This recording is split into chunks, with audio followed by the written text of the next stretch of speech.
From the time nabuo yung team ng Aurora Gaming Philippines, the expectation and pressure was higher than any other teams kasi majority sa kanila former champions. At tong MPL Philippines Season 16, akala na natin ito na yun, but a 4-0 happened. It's almost there, kaya I believe may konting tweak na kailangan maayos para makuha yung tamang championship formula. Kaya panoorin mo ito hanggang sa huli para may pakita ko sa'yo yung tatlong bagay na kailangan ayusin ng Aurora Gaming bago mag-umpisa ang M7.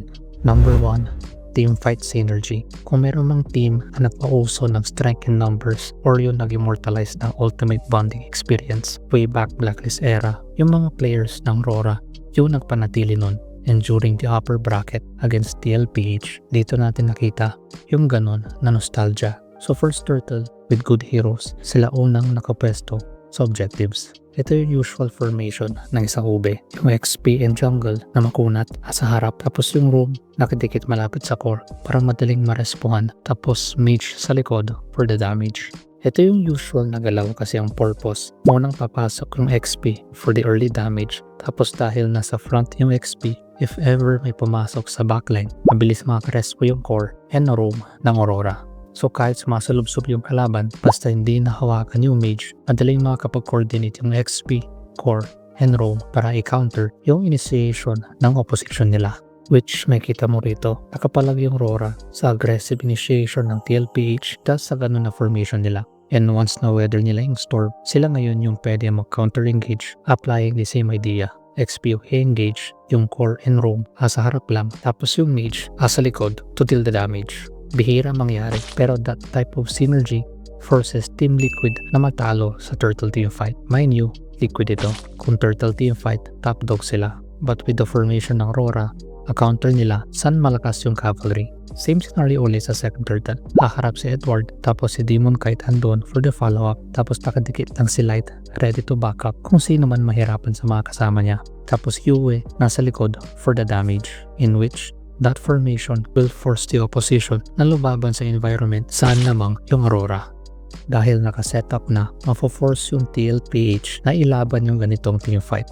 Tapos yung magpapaswabe ng lineup nila is papasok yung gold lane for the massive finishing damage.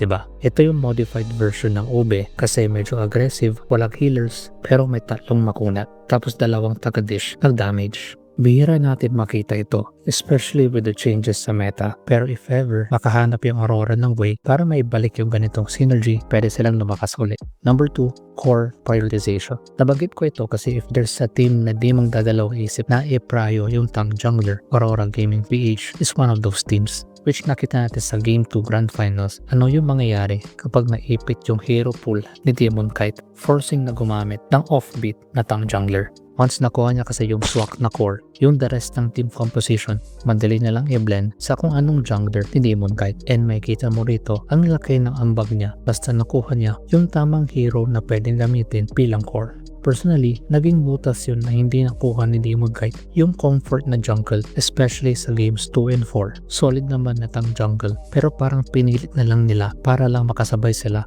sa tank jungle ng kalaban. If ever lang naman gusto nila i-push yung tank jungle, dapat i-prio nila, lalo in this meta, bilang lang sa kamay yung pasok na tank jungler. Unlike sa Assassins, ang daming options. And number 3, gold lane supremacy. Kung titingnan mo yung XP, roam, and core ng Aurora Gaming, ex-champion na yung mga yan. So expect natin pihasa and may bitaw na sila saan man competition mo sila ilagay. For the mage lang ang kanyang sumubay kasi nakalaro niya sina Wise and Venus bago sila umexit sa pro scene. So guidance and experience with the greats, kaya niya mag-perform at the highest level. With those factors, that gives more pressure and higher expectation kay Demon Kite to perform well. And makikita mo sa upper bracket, nagawa niya yung part niya, forcing Oheb of all people na maging passive. And when it's time to be aggressive and to deal the damage, the guy was ready. Pero kung kailan dapat mas makita natin yung ganun na performance, hindi yun nagparamdam, especially nung games 2 and 4 sa Grand Finals kung saan harit paggamit niya nun, which became one of the successful heroes ng Aurora. Kaya sila number 1 nung MPL PH Season 16 regular season. If there's one player na kailangan mag-transform or may balik lang yung performance niya sa upper bracket, I believe this guy is the key para maputol ng team na ito yung sumpa na pumipigil sa kanila para makuha yung kampyonato na matagal na nilang inaasam. Soccer analysis. I believe may changes na ginagawa na ang Aurora Gaming na mas angkop sa kung anong kailangan nila. But in my perspective, ito yung nakikita ko na changes para may balik or mag-level up yung current lineup ng Northern Lights. Check pa tong video na ito kung saan nabigay pa ako ng other insight what made Aurora super strong during this MPL Philippines Season 16. Check mo pag di mo pa nakikita. Comment your thoughts below. Pakinggan natin yung mga yan. Thank you. Come on please. Let's go. Is you